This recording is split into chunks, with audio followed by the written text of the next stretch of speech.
Hi, Ros. How you doing? Hi, I'm fine, thank you. Excellent. You're fine. You're not supposed to be fine. Except I'm sick. We're supposed to be sick and in bed. Now, I was just saying to you before we started recording, Lindsay and I were getting ready for this episode, and we said to each other, medical English. Have you ever taught medical English?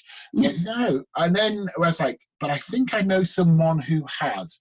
So, Ros, I think you're the go-to person for medical English around the world. Looking at you, prolific author. As I said to you again before we started writing, you have incredible amounts of books in the field of medical English.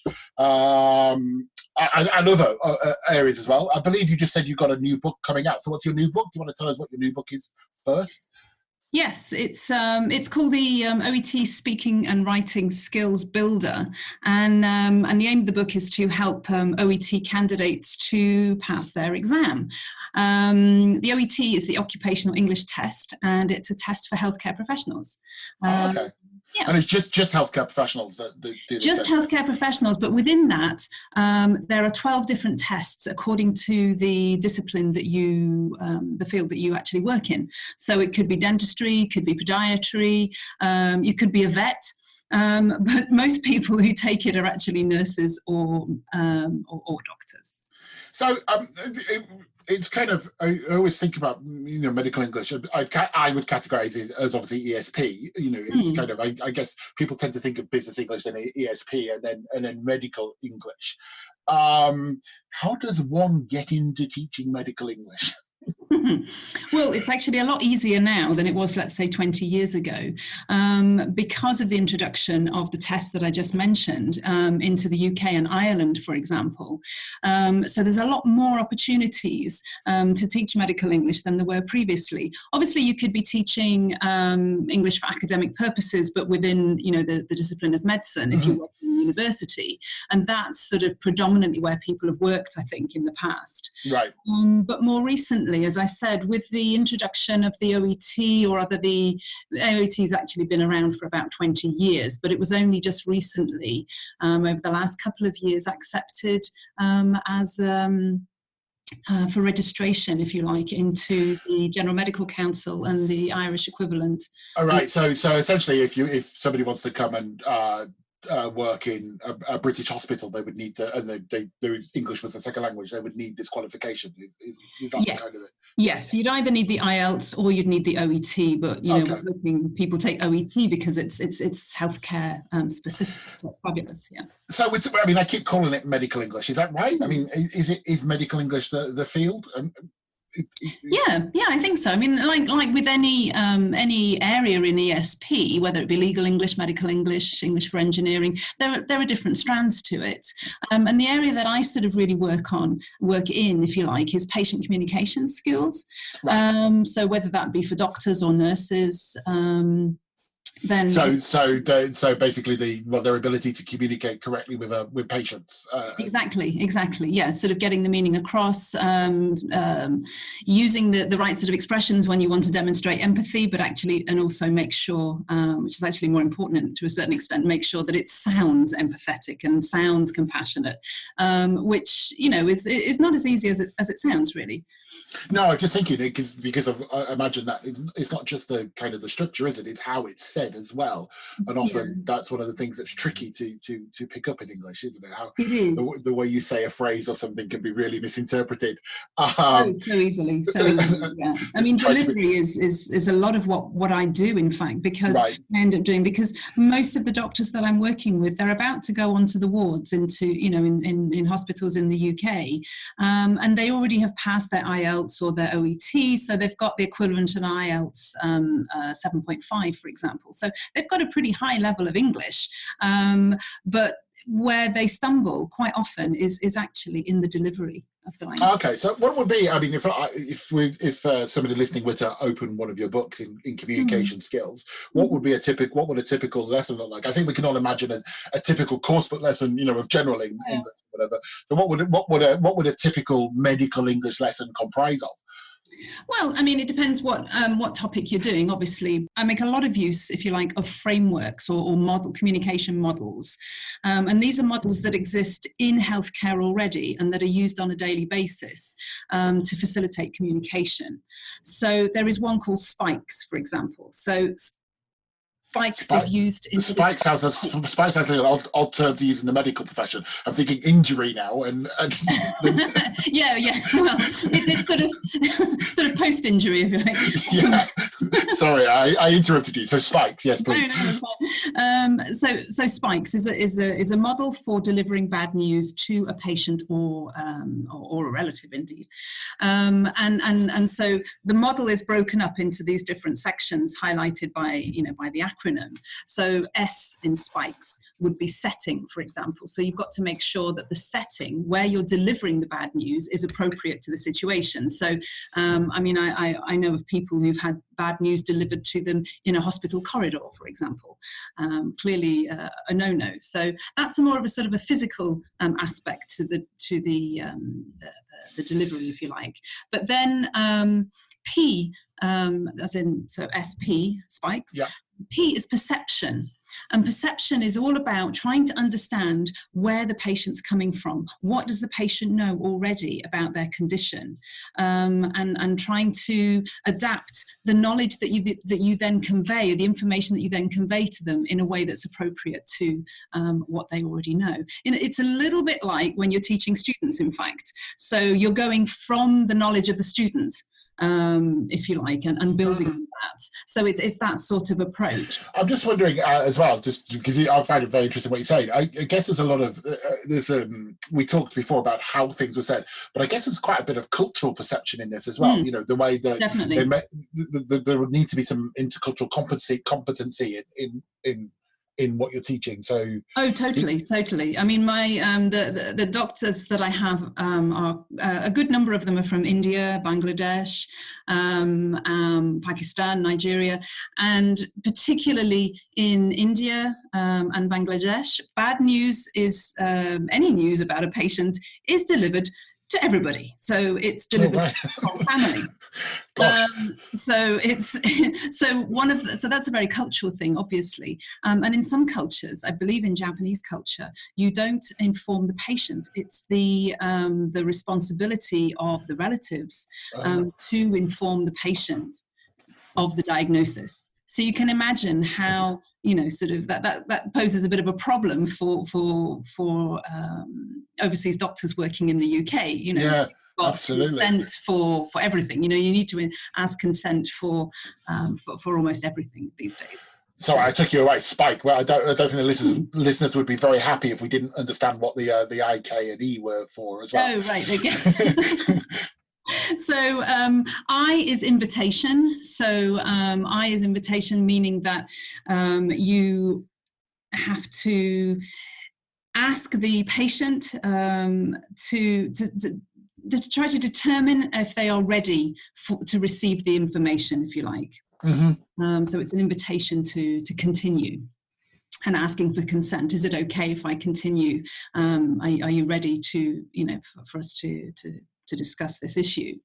And you pause, because pausing is also a very valid means of communication as well, to allow people to sort of prepare themselves, if you like. Knowledge is the amount of knowledge that you deliver about the diagnosis or the bad news. Some people only want the sort of bare minimum. Just give me an overview. Yeah, I don't want the break it down for me. Yeah, don't give me everything. I don't understand the whole of the bed. Yeah. I'm a bit squeamish or whatever. Yeah. I don't really want to know. E is empathy, what we were talking about earlier. So empathy is, you've got to be careful, because people are very quick to give sympathy, and empathy and sympathy are not quite the same. So it's not just about, choosing the right delivery pattern, as we were talking about earlier. You do have to choose the right words as well. Mm. The classic is, oh, well, don't worry, it'll be okay.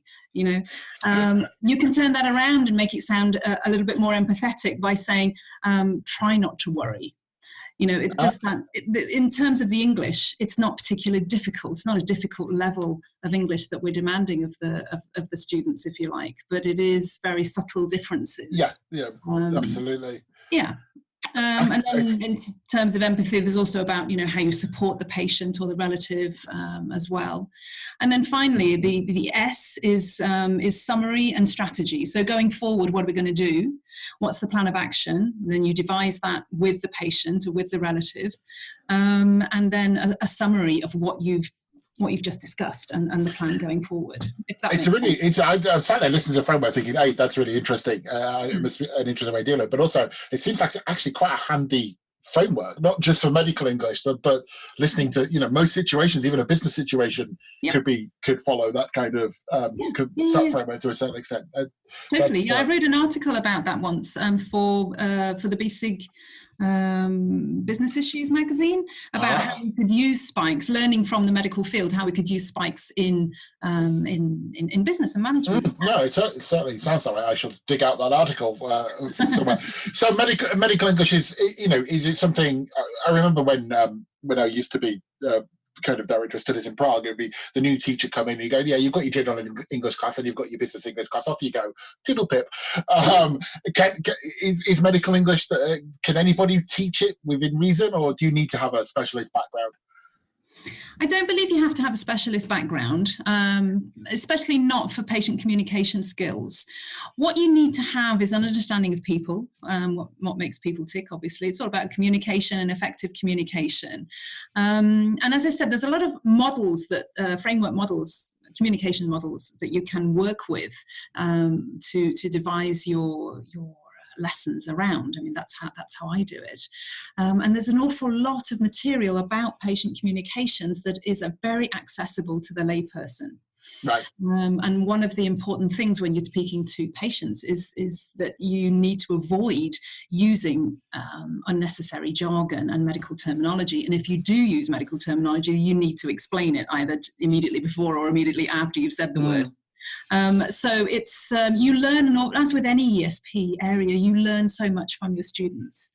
I love teaching. I love teaching in this field because you just learn so much. You can tell. You can always tell when you meet a teacher that loves their field, because there's just something about the way they tell you about it, or the enthusiasm in someone's voice, and you're clearly doing that. Is it a field you plan to get into? I mean, I never imagined when I started as a teacher, which, I think a lot of us start teaching just because, that I would now be where what I do what I do, and working in the situations I work, and obviously our mutual IETFL kind of understanding. Is it? Did you set out to be a medical English practitioner?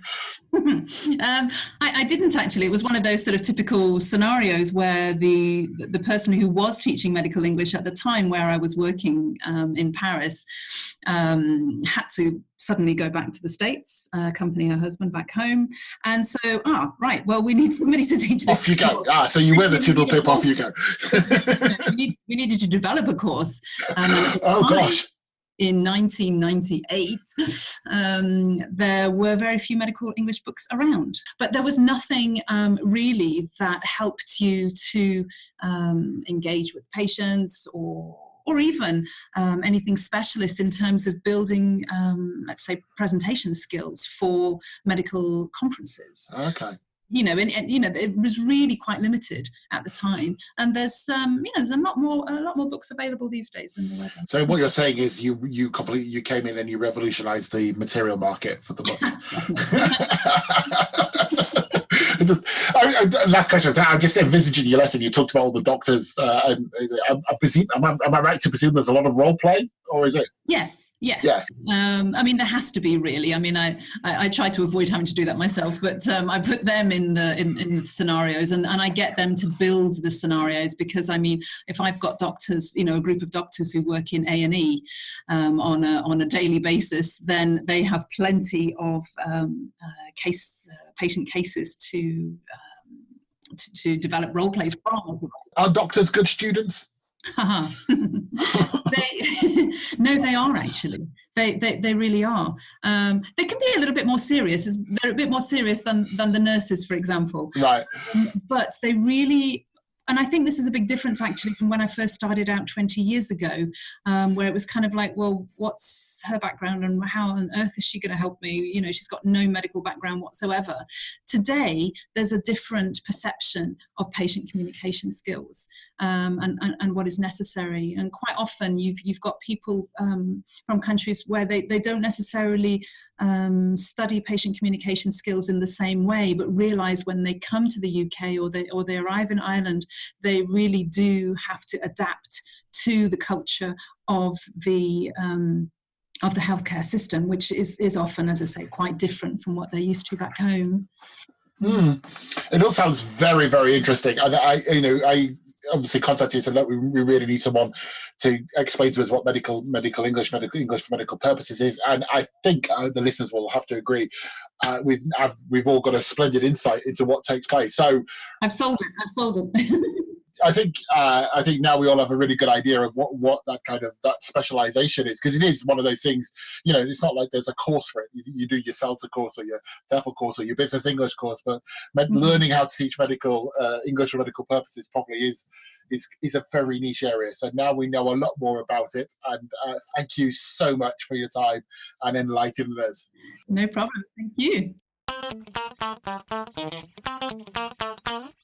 That is very interesting. It is. And Spikes is going to be my new thing. And I think, as I said in the interview, Spikes will be. I think it's a framework that works outside of medical English, as we clearly discussed. But yeah, I just found that interesting because you just forget how people end up in their jobs and how they do this and how different forms of English are taught. Yeah. Anyway, shall we move on? Let's move on. I think we have the next thing I just wanted to touch on briefly, because I did a bit of research on this as well. I wondered about teachers and health. So we're talking about like teaching health and teaching sickness words and health and language. How healthy are teachers as a profession? So there's different kind of things. I mean, I only found for one country. I found a recent study of the past 10 years of teachers in Germany. Okay. Top line thing, do you think teachers healthier or less healthy than many other professions? I would say less healthy, and I put that. I actually do that as a parent, and you might have found that the amount of illnesses that go around schools are terrible. That's true. So it must be countrywide, because the German study, and then I asked you to look up British stuff, and I think that's what's coloring your response. The German study, they said, compared to the general population, teachers have a more healthy lifestyle and a lower frequency of cardiovascular risk factors. Okay, well, that's true. I'm thinking more of the day-to-day cold or stuff like that you get. Yes, I suppose. But they said mental and psychosomatic diseases are more common in teachers, and non-specific complaints such as exhaustion, fatigue, headache, and tension. It's commonly said that 3 to 5% of teachers suffer from burnout, but reliable data on this topic are lacking, among other reasons because the term has no standard definition. But this one here, you'll tell me, compared to Britain, the percentage of teachers on sick leave is generally lower than the overall percentage among other statutory insurees in Germany. Number of teachers taking early retirement because of illness has steadily declined over the past 20 years and stands at 19%, with an average age of 58 years among tenured teachers. Well, yeah, probably it's because the number of tenured teachers has also declined over the past 20 years. And the main reasons for early retirement are mental and psychosomatic illness. But what about the UK? Well, it's interesting. So the UK, the research from February this year, I was just checking, suggests that, and I don't think we'll be surprised by this, that the percentage number of sick days taken off for mental health reasons is increased, and it's kind of increasing percent by percent year on year at the moment. But I think it's interesting, so they say it's 29% of all sick days now, or last year were for mental illness. But I also wonder if that's, how can I put it without being pejorative, because there's now a more focus on mental health as well. That it's getting diagnosed better and doing it. Because if you think about, we talked about it previously about the loneliness of the teaching profession, and we've talked before. Yes. We've definitely. In different seasons we've talked about well-being, and this idea of well-being and teacher well-being, I think is is one of the on-trend topics at the moment, rightly so. So I think once you start, I think when you start identifying that or helping people, it naturally leads, I would say, to rightly so, people getting identified and dealing with issues. So I wonder how much of that is, you know, the fact there's more awareness leads to more rising. You see what I mean? It's, which chicken and egg? Yeah, kind of thing. And I'm not playing it down in any way. I think, you know, 29% is, I mean, both my sisters, very big. Both my sisters also work in state education, so I know what stress they're under all the time. Oh, well, definitely. Right. I mean, I think also we have, that's why we see more when I was looking online for like health for teachers, a lot of the stuff relates to mental health, stress, and so on. For example, if you look up health for construction workers, it's all like wearing the helmet and lifting with your knees and not with your back, and being careful with the machinery and stuff like that. And, you know, not so much about stress, whereas the teacher stuff is all stress related. So I did a giveaway, and one of the things that and it just amazed me, and this is typical. So this is from the Daily Mail Online, which I do apologize for referencing and bringing up. God. But I was looking for statistics on ill teachers from the last year, as we talked about. And so the Daily Mail headline from last year was, and it screams at you, teachers in England take 51,000 sick days a week. Okay? 51,000 days a week. And then you think, okay, well, that's quite worrying. What you think the article might be about, you know, why so many sick days are going on, and, you know, is there an inherent issue in education? But no, they harp on at the cost of this, of how much this is costing the government and people because of the tax that it does and paying people for other lessons, and you just slap your head moment and go, you know, you oh my God, yeah, missing the point. Blame the teacher. Don't think of anything else. Anyway, go on, and just get them to suck it up. Yeah, but let's go through just a few. I'm just going to share a couple of health tips for teachers. Here's from a book called 100 Essential Lists for Teachers. They have hints for a healthier you as a teacher. I like the ones that I think are particularly nice. There are some obvious ones, like don't smoke. Okay. Don't drink too much coffee. All right. Don't drink alcohol if you're stressed. Okay. These are kind of obvious ones. I like this one. Don't spring up too quickly after bending down to talk to a student. I'm like, okay, that for the teacher of the young learner one, after you get to a certain age, that would be a health thing. Sort of like, oh yeah, can I? And then you suddenly stand up quickly after monitoring a pair work and throw your back out. It's funny because I found a less. I think the article you're looking at is very detailed, but I found one that's just 5 health tips for teachers, and back was one of the big health ones. Care for your back. Well, back, there's another one that they talk about is like sleep. Teachers often have sleep problems. Taking a break, walking around at lunchtime and get outside. Stand up straight. Keep your tall with your stomach tucked in and your shoulders relaxed. That's the advice on this page I'm looking at. Yes. They have several of those kind of things here as well. A 3-minute breathing space during lunchtime. Sit comfortably, focus on your breath. Your mind will wander. Gently bring it back. I like that. You can also take mindfulness, isn't it? Basically, it is. Yeah. This is a bit mindfulness, right? This is the best medicine for Happy Thursday is laughter. Have a giggle. Okay. I think mine. All right. I'm beginning to like this one. Mine are slightly more serious, I think. Yeah, I'm beginning to like my links less and less as I read through this. All right. So mine were quite simple. Care for your voice. Care for your back. Oh yes. We did an episode way back when on voice, didn't we? Avoid eye strain. One that's very interesting, given, and this was written ages ago. Wash your hands often with soap and water, which kind of takes us back to the beginning. We're back to the washing hands. And then invest in yourself, which is what you kind of talked about. It did occur to me as we're talking that one element that we're not really discussing here is the sick teacher, in the sense that a lot of teachers are on 0-hour contracts, so they don't get paid. True. But also, if in a language school, if somebody goes sick, that brings in the standby lesson, and you're like. Oh, right. That does bring standby and the substitute teacher, which we also did in the episode. It's amazing how meta this episode is when we look at it. Oh yeah, we brought it all in. So if you want to find out what we've talked about, there are another 10 seasons where a lot of these things have been checked before. All right, Lindsay, I can't let an episode finish with the subject of health without some jokes. And you started this, remember? You started this season, episode 1 of this season. You tried to take my mantle. So jokes are coming back every time. So I'm with a vengeance. Yeah, they really are. So I'm going to go for the doctor joke, you know, the simple doctor joke. So doctor, I think I'm suffering from deja vu. Didn't I see you yesterday? These are actually quite good for you in the costume. You could cut them. Okay. So I'm going to give you the punchline.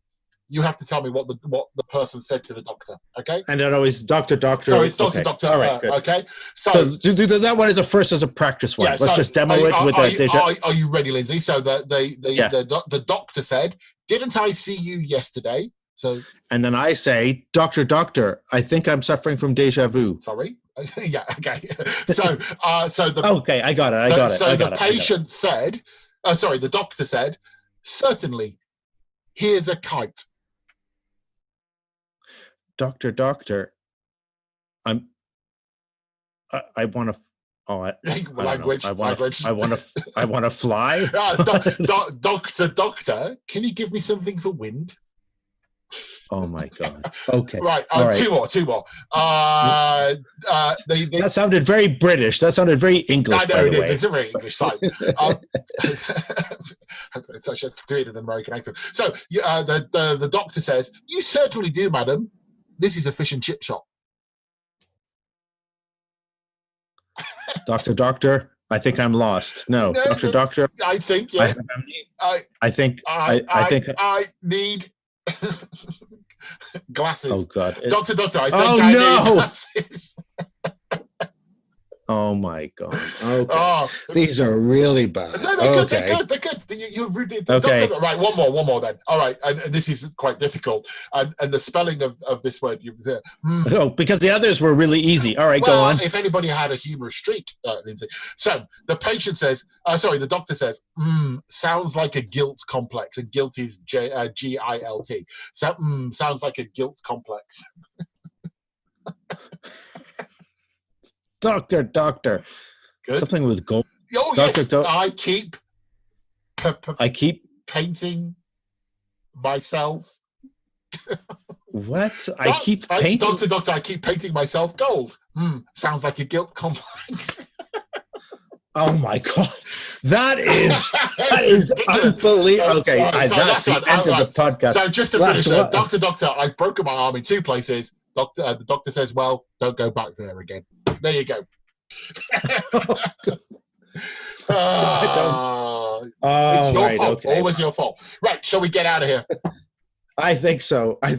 Right, so you've been listening to the TEFL Commute, and you can find us if you want to go and check any of those older episodes. You can find us on all the usual podcasting. So you'll find us on Spotify. You will find us on iTunes. You will find us on our website at TEFLcommute.com.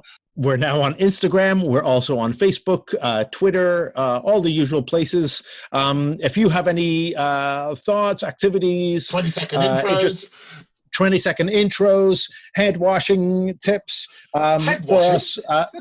Yes. Well, as you know, no coronavirus tips, but other things to do with illness and teaching, please drop us a line at one of those places. We always love to hear from you. Don't forget to wash your hands. See you for episode 4. Bye, everyone. Bye.